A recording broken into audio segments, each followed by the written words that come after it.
So Norman, it's wonderful to have you with us again. And as a seasoned practitioner, but not only a practitioner, a legal expert and a recognized legal expert, I want to put something to you.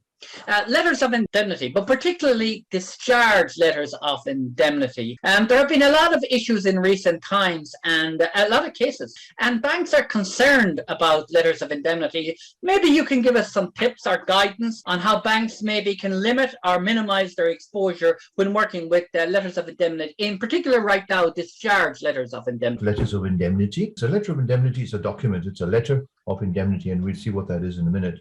In the carriage and delivery of goods. Now, it is a document that contains an agreement which is completely separate from the contract of sale and the contract of carriage and any other contract, such as insurance contract and so on, right? It's completely separate from that. It's a standalone piece of paper. Now, frequently it's generated between the carrier of goods and the seller or the buyer. So we're going to be talking about the letter of indemnity at the discharge port, because that's where the bank comes in. Right, that's where the bank comes in, and basically it becomes much more involved there. It's very common for a buyer or a receiver of cargo, the person who's holding a bill of lading in his hot little hands, to issue a letter of indemnity to the carrier or the carrier's agent, because he wants the cargo, and the ship has arrived with the cargo, but he doesn't have in his hands a bill of lading which entitles him to demand delivery. Okay, right. I'm with you. So he would say to the carrier, please discharge the cargo to me, despite the fact that I do not have the original bill of lading which I can present to you. And of course, the carrier, if he discharged the cargo, as I understand, without the surrender of the bill of lading, he could have significant exposure. Absolutely, absolutely. He not only does he breach the contract of carriage, but he also commits another type of wrong, which is actually misdelivering the cargo. In other words, delivering it to a party without the production of that bill of lading. This whole issue of letter of indemnity, I'm just going to go a little bit into the background, because I'm actually going to focus on the bank's potential liability and how the bank can actually protect itself. Yeah, right. That's where I'm proposing to go. Now, during a transaction in international trade, basically a bank can become called upon to provide numerous different services. Right. One service, of course, the bank provides is the financing of the transaction. It finances the transaction. That's one service. But the bank is also frequently called upon to provide a collateral service. And that collateral service is providing guarantees. Okay. Right? And the bank. And basically, one of those guarantees is to stand behind a person who is demanding and expects to receive the goods carried by a ship from a seller overseas without proof that he's entitled to delivery of those goods. In other words, he doesn't have that bill of lading in his hand. Very clear. Yeah. We're talking carriage by ship. In other words, carriage goods by sea, goods by sea as such, right? Now, the bank that is actually going to stand behind this person who's demanding delivery without producing the bill of lading, that could be the bank which is providing the finance in the first place, the issuing banks. Yeah, Norman, you're right on target here, because that's exactly where the issue is. Like, the bank may have an obligation to pay because the documents are presented under the LC, they're compliant, but they've also got this exposure on this letter of indemnity or discharge guarantee. Excellent. Okay. So basically now, the party which issues the letter of indemnity, remember, it's not the bank that issues the letter of indemnity, it is the buyer. Let's call that person a buyer, right? The issuer. He's issuing the letter of indemnity.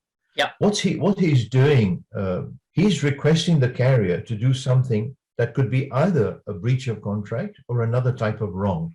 I'm not going to go right this stage into legal terms and all that, but that wrong is called what we call a tort, right? Very clear. Yeah, great. So the carrier is actually very, very much at the danger of becoming liable, and quite largely liable as well. Now, the issuer, that's the cargo receiver, he's actually saying to the carrier, I want you to do something wrong. I want you to breach the contract of carriage. I want you to misdeliver the goods. In other words, deliver it without the production of the bill of lading. I want you to do something wrong. And if you do something wrong, I will indemnify you. I'm giving you something in exchange. I'm giving you a letter by which I'm indemnifying you that if you suffer any loss, I will pay you those losses. I will hold you harmless, pretty much. Absolutely. Okay. Not just hold you harmless, but if you do have to pay damages to another party, a party who holds that original bill of lading. Yep. Right? And if you have to pay damages to that person, I will indemnify you. The carrier may accept the receiver's, the cargo receiver's promise. When I say receiver, or I say issuer of the letter of indemnity, is the one person. One person, yeah, right? I got that. The person who's receiving the cargo, right? The carrier could accept the receiver's promise at face value because he knows the person, he's been dealing with that person for 20 years or whatever the case may be.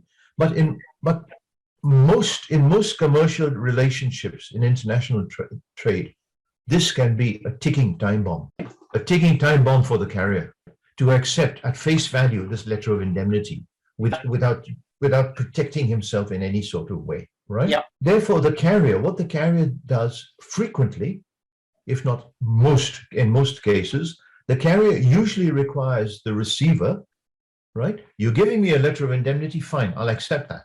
Okay. But is it worth the paper it's written on? That's the question. That's the big question. Yeah. That's the big question. So what the carrier then says is, right, I will accept your letter of indemnity, but I want you to back it up with a guarantee from a first-class bank. Okay. Right? In other words, I want it to be strengthened a little bit, not just accepting this piece of paper from you and hanging myself out to dry in the process, right? Yep. And certainly back it up with a guarantee from a bank. Now, if a bank is going to give this guarantee, the bank is taking upon itself a tremendous responsibility, right? And not only a responsibility, but a potential for liability for a variety of reasons. The receiver, which applies for the guarantee, may pay a fee. Fine, he'll pay the bank a fee to provide the guarantee, right? Sure. Yeah. But it does not necessarily take the bank out of hot water. What if the receiver becomes bankrupt, for example, right? Insolvent. In other words, he becomes insolvent. Yeah. How would he then ensure that he actually can pay that indemnity to the carrier? So therefore, the carrier will then come not just to the receiver who doesn't exist anymore, or he's insolvent. The carrier will then go to the party which has the bigger pockets. And the bigger pockets is the bank. Okay. You see what I mean? And that's why I say that the bank really opens itself to a tremendous morass, a tremendous bog of liability. It is really, really quite large. Really hot water. So the bank issuing the guarantee should do all it can to protect itself. You're really painting a very stark picture, because these things generally go fine, but when they go wrong, like this bank could not only be exposed under the LC, but also have the exposure under the guarantee. Very interesting. Very interesting. Absolutely, and this is something. So now the costs in a transaction is very high, right? I mean, the cost of goods, like for example, let's say 160,000 tons of low sulfur fuel oil, can be many millions of dollars. Yep. Right. And the carrier wants to protect itself from. Remember, I told you, breach of contract, for delivering, and also delivering to the person who doesn't hold the bill of lading. You see, that's what we call misdelivery. I never heard anyone describe it so clearly before, where you made it very clear that the indemnity is to the indemnified to do something that's actually wrong, in the normal course of business. Absolutely. And basically, what the receiver is doing, or at least the person who's issuing that LOI, that letter of indemnity, is saying, I'll reiterate, he's saying to the carrier, please, I'm asking you to do something wrong. Okay. You know it's wrong, you can become liable, but I will indemnify you. I will meet your losses, right?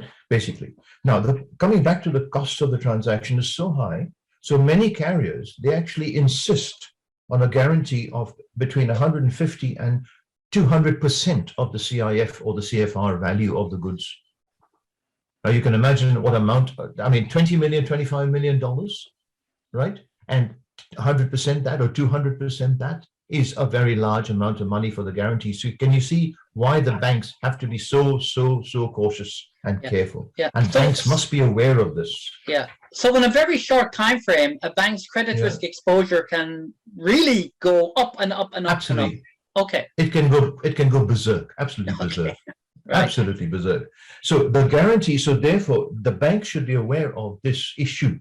Yeah. And therefore, the guarantee must be worded in such a way to restrict the bank's liability to a specified sum of money.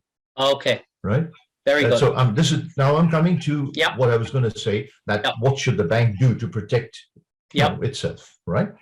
The guarantee should also be subject to a specified termination date. Don't keep an open guarantee. Yeah. I mean, how long is a guarantee? How long is a piece of string? Another safeguard for the bank is to specify which law and jurisdiction should apply. Because there are some legal situations, some legal areas, so some same areas which observe certain types of law. They don't accept letters of indemnity at all, and they don't accept those sorts of guarantees, right? Okay. So basically, the guarantee should certainly specify the law and jurisdiction. And the most important thing is for the staff. The bank should have its own policy in place, its own process in place to cancel the guarantee. Okay. Right? Including when the goods have been delivered to the lawful holder and all the payments such as freight and all have been made to the carrier. So there are quite a number of things to be considered by a bank when the bank is asked, please guarantee this letter of indemnity. Great. The bank is also asking the carrier to do something wrong. I guarantee this. So in the short talk, I mean, basically the letter of wording, the wording in a bank guarantee is very easy to sort of draw up and put together. And basically the ship owners, P&I clubs, or the liability insurers for the ship owners, they recommend certain wording. And that wording also includes bank guarantee words that should be used. So, Vincent, in this short talk, I hope I've covered the issues which you raised for this chat. Yeah, no, it's wonderful, Norman. I've got a lot of lessons here, and I've kind of to summarize, but I know I missed something. Well, the terms and conditions are really, really important, which means you need to check the wording and not just take a standard wording. The expiry of the guarantee is mission critical, and of course, then I guess limiting the amount available to be drawing under the guarantee is also really, really important. But I found something I hadn't really picked up on before is really the bank staff need to kind of be more tuned into the cycle of the transaction. You know, when the goods will be discharged, how long this typically takes. Now, I don't mean exactly to the day or anything, but kind of get a picture on the underlying transaction before they engage in with these letters of indemnity, or I mean the guarantees supporting the guarantees, supporting the letters of indemnity. Well, Norman, that's wonderful. Thank you, Norman.